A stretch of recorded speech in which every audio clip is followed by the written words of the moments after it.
在此前，我们盘点过森林之子中变异体的战力排行，这期视频我们就来盘点一下游戏中食人族的战力排行。Top 10，爬行小黑，这是我看来游戏中最弱的一个食人族，体型瘦弱，以爬行姿态行动，没有太强的攻击欲望和太丰富的攻击手段，只会使用简单的拳头攻击，相对更加容易被杀死。Top 9，普通食人族，身上涂有彩绘的一种食人族，一般手持鼓棒一类简单武器，攻击方式也并不丰富，只会挥动鼓棒进行攻击，虽然会闪避，但是速度并不快，对付起来相对轻松。Top 8，格雷格，身体上背着雕像的食人族，当受到威胁时，会将雕像插到地上，看上去很唬人。身穿骨甲，但是骨甲一旦被打掉，和普通食人族基本没什么区别，也并没有什么特殊的攻击手段，所以对付起来并不难。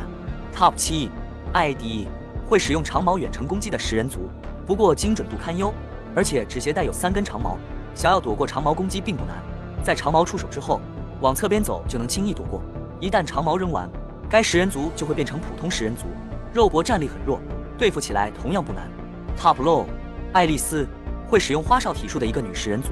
攻击方式非常华丽，但是在更多的情况下属于华而不实，而且身上并没有骨甲，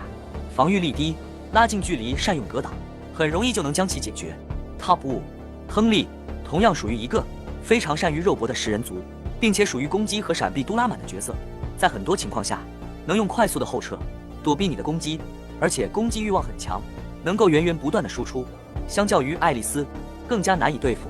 Top 4，伊戈尔，头上绑着鹿角的食人族，会采用能让玩家倒地的死亡冲锋攻击，虽然攻击力高，但是躲开并不难，或者格挡好你也不会倒地，所以个人认为威胁不算特别大。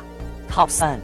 弗兰克，手持火把和燃烧瓶的食人族，战斗过程中会将伏特加倒在自己身上，然后点燃自己，而玩家也会因在战斗的过程中被点燃，从而持续承受火焰伤害。由于拥有这一 buff 的加成，个人认为这是一个相对来说更难对付的食人族。Top 2，肥胖食人族，该食人族虽然看起来身形巨大，但是行动速度并不慢，同样会使用死亡冲锋，虽然攻击方式并不算太丰富，但是攻击力极高，一击就能打掉玩家多块骨甲，所以个人认为还是非常具有威胁的。Top 1，重型食人族，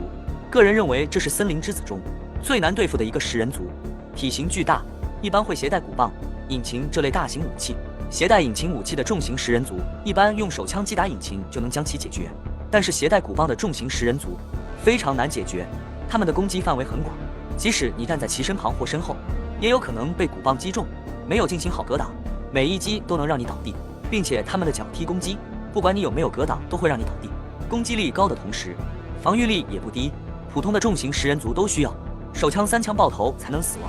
极其难对付。其实游戏中还有一个戴着金色面具的金面食人族种类，他们一般是一个部落的首领，不过由于